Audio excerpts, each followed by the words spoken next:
Most stories about the Burning Legion speak of countless demons stampeding over worlds, but the cunning Nathrism know that brute force is not the only way to conquer an enemy. One lie can break an alliance. One drop of poison can cripple a giant. One disease can reduce a great city to a graveyard. In the right hands, this weapon has single-handedly brought entire civilizations crashing down before the Legion's armies ever began their invasion. Apocalypse was not crafted by a single Nathrazim. Many of these demons forged and shaped the blade as a tool to hasten the fall of worlds. Over the course of centuries, Apocalypse passed from one Nathrazim to another. Each wielder used it to weaken mortal civilizations and leave them vulnerable to conquest by the Burning Legion. Through the creation of plagues and famines, Apocalypse stoked the fires of paranoia. Through acts of murder and betrayal, the weapon drove the Legion's enemies to turn on each other. Even the mere sight of the blade was enough to sap the strength of mortals and cause them to tremble in fear. The last of the Nathrazim to wield Apocalypse was named Catherine Atir. The weapon passed to him during the Burning Legion's invasion of Navain. This world was home to a handful of intelligent races. Though they shared a history of enmity, they put aside their differences and united against the demons. The alliance was tenuous at best, easy prey for Catherine Atir and Apocalypse. Catherine Atir walked among Navain's resistance forces disguised as one of their own soldiers. He whispered rumors of betrayal in every ear, inflaming old hatreds and ancient rivalries. All the while, Apocalypse clouded the defenders' ability to reason. They began to fear each other as much as the Legion. In one night of wanton bloodshed, Navain's army went to war with itself. Whenever Apocalypse changed hands, its Nathrazim owners would alter and refine it. Through the lessons learned from their conquests, they endowed the blade with new plagues and maledictions. In this way, Apocalypse became a fusion of all the dark arts the Nathrazim had at their disposal. Thousands of years ago, the city of Dalaran was inundated by reckless spellcasters. Their abuse of magic inadvertently tore open rifts in reality. Through one such rift, Catherine Atir clawed his way into Azeroth. Catherine Atir found Dalaran ripe for upheaval. Many of the city's non-magic users were superstitious, and they viewed spellcasters with thinly veiled unease. Catherine Atir used Apocalypse to inflame these fears. He tainted Dalaran's water supplies and food stores. Gruesome plagues ravaged the city, which the common folk believed had originated from the Magi. Catherine Atir admired his handiwork from a distance, listening to the symphony of chaos that filled the night. By sunrise, not a single soldier remained to oppose the Legion. An account of Apocalypse from the Journal of Aladai, first guardian of Tirsfal. In the blade's presence, I am physically weakened. Strange thoughts swim through my mind.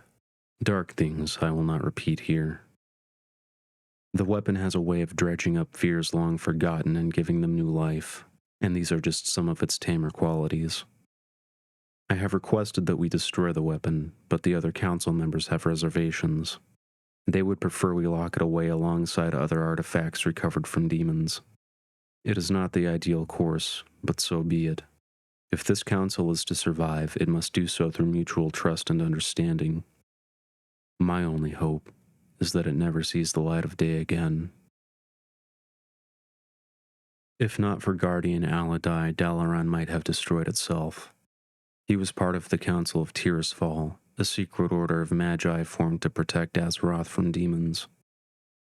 After a series of grueling battles, Aladai narrowly defeated Catherine Atir and banished him from the world. Though the demon was gone, Apocalypse remained behind. Long after Catherine Atir's defeat, Apocalypse resurfaced. It was a time of great turmoil for the Council of Tirsfal. The current guardian, Egwin, had gone rogue. Seeing no other recourse, the Council created a new order called the Tears Guard to capture the troublesome Guardian. The Tears Guard armed themselves with mighty artifacts to overwhelm Egwene. They soon learned that artifacts alone were not enough to best a Guardian of her caliber. Egwene outwitted her hunters time and again. Out of desperation, the Council finally unearthed Apocalypse and other closely guarded relics. They distributed these dangerous weapons to the most loyal and gifted Tears Guard members. Apocalypse was entrusted to Laith Showl. From the very moment he held the blade, a darkness bloomed in his mind. It would continue to fester and swell until it consumed him entirely. Apocalypse granted Laith Showl more power than he could have hoped for, but it came at a price. Hatred tainted his thoughts. His wish to see Egwene brought to justice became a wish to see her dead. Laith narrowly missed cornering his prey in the small human village of Corwell. He interrogated the townsfolk, accusing them of conspiring with Egwene. Though Corwell's people knew nothing of the Guardian's whereabouts, they succumbed to Apocalypse's influence. Before long, neighbor regarded neighbor with suspicion. Paranoia sank its poisoned fangs into the quaint village. In a fit of rage, Laith cut down the town elder. The death ignited a wave of violence. Friends and family turned on each other with bare hands, teeth, and whatever else could serve as a weapon. Only Laith walked out of that village alive. From Chapter 8 of On Plagues, Curses, and Blights by royal historian Arcasonus. There is an odd period of history during which we see an increase in disease, famine, and violence. The exact cause of these hardships is unknown. One interesting theory associates them with a nameless horseman who carried a sword of sinister origin. In some legends, this figure rode a pale horse. In others, a black mare with eyes aflame. Wherever the horseman passed, trouble followed. Crops withered. Diseases festered. Innocent folk simply dropped dead. For this reason, the horseman was known by many names: war, death, famine, and pestilence. Did such an individual really exist? I think not.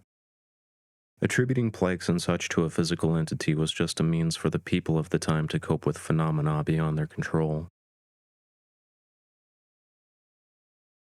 When Guardian Egwene learned of Laith Showl and Apocalypse, she made a stand to spare the world from the demon-forged blade. Egwene lured Laith into a trap, expecting to make short work of her adversary. She had underestimated Apocalypse's true strength. Laith unleashed the blade on the Guardian, draining her life force. None of Egwene's spells could shield her from Apocalypse's vampiric power. On the verge of collapse, she screamed a desperate incantation that shattered the connection between Laith and the sword. In that moment, the darkness in Laith's mind vanished. He remembered everything he had done while under Apocalypse's influence. All the heartache, all the vile deeds, all the deaths. Overcome with horror, he dropped Apocalypse where he stood. Then he ran, and he never looked back. An account of Apocalypse's whereabouts from the Council of Tirsfal, author unknown.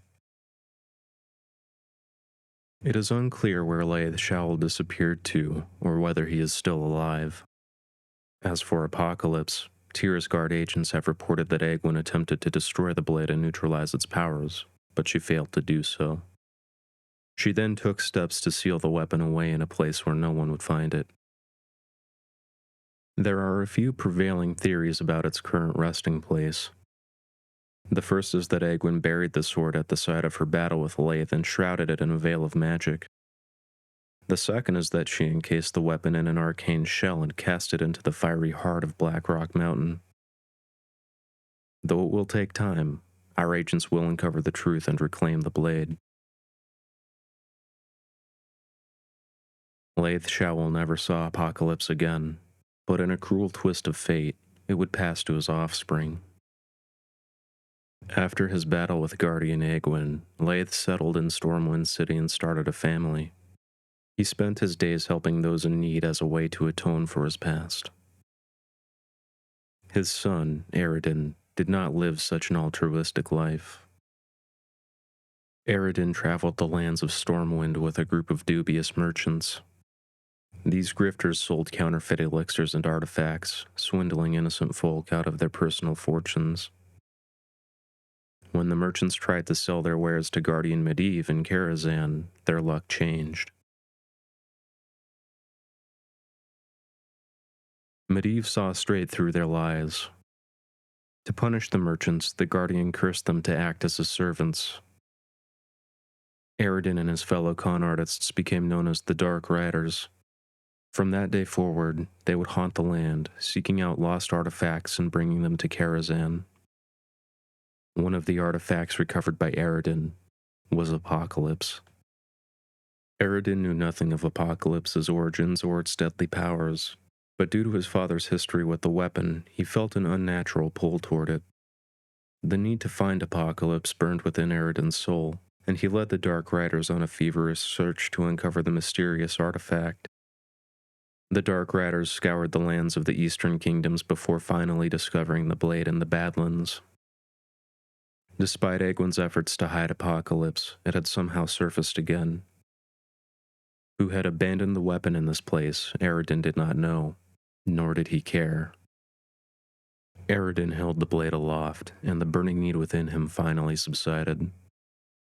In the years to come, he would pilfer many other artifacts, but none would ever exert the same pull on him as Apocalypse. None would ever feel so strangely familiar.